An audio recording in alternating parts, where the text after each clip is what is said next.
House is voting on impeachment resolutions tonight. We keep mentioning it because it's a huge story, so please stay on top of it on thehill.com. Right now, we're talking about Mitch McConnell bossing up on judges, AOC fighting with Tucker Carlson, and Christmas tree ornaments facing the wrath of Trump on trade. I'm Jamal Simmons. Here's why you should care.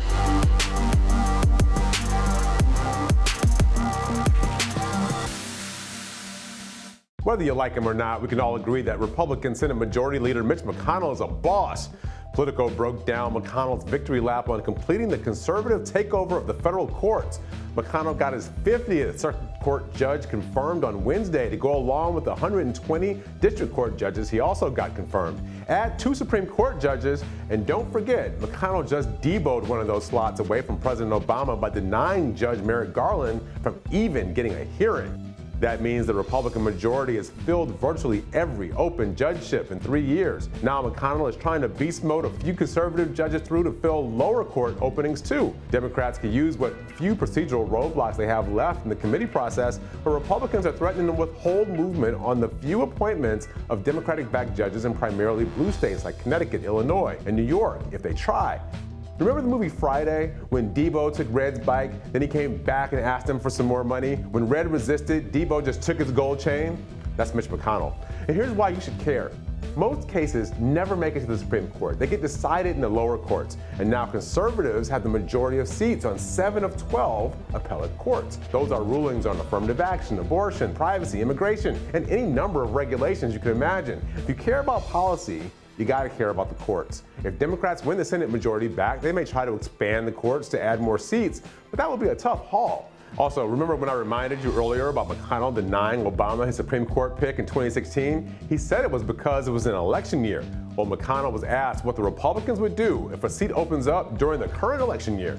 Here's what he said. If the Supreme Court justice was denied next year, what would you do? We'd fill it.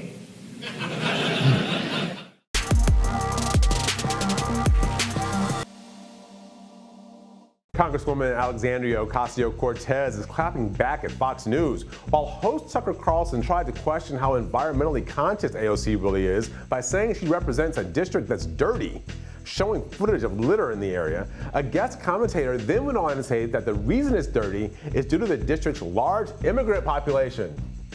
AOC responded on Twitter, "I go back and forth on whether to go on Fox News. The main reason I haven't is squaring the fact that the ad revenue from it bankrolls a white supremacist sympathizer."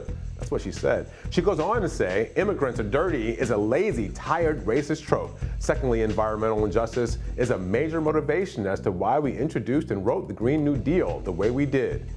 Carlson's guest, Seth Barron, has since apologized, saying he chose the wrong words and was trying to make a point about immigrants not having access to affordable housing, which leads to litter on the streets.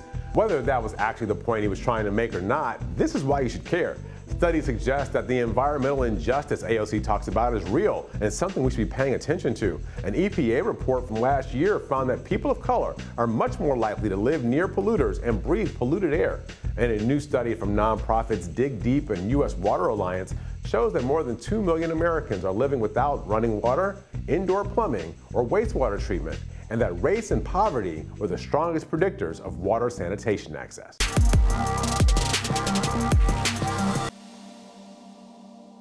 President Trump has a big decision to make and time is of the essence. Trump has until December 15th to decide whether or not to impose tariffs worth $160 billion on Chinese consumers. Those tariffs could hit Christmas tree ornament sales for next year. Should the president decide to impose these tariffs, this could mean trade talks between the U.S. and China get pushed past the end of Trump's first presidential term. President Trump is expected to meet with White House economic and trade advisors Robert Lighthizer, Larry Kudlow, Peter Navarro, and Treasury Secretary Steve Mnuchin to discuss the president's decision. Back in November, former senior U.S. commerce official and trade expert William Reich said that the Trump administration hoped to avoid the tariffs if possible. He also said the president didn't want to impose tariffs right now, right before Christmas, and that the optics would be terrible. Why you should care.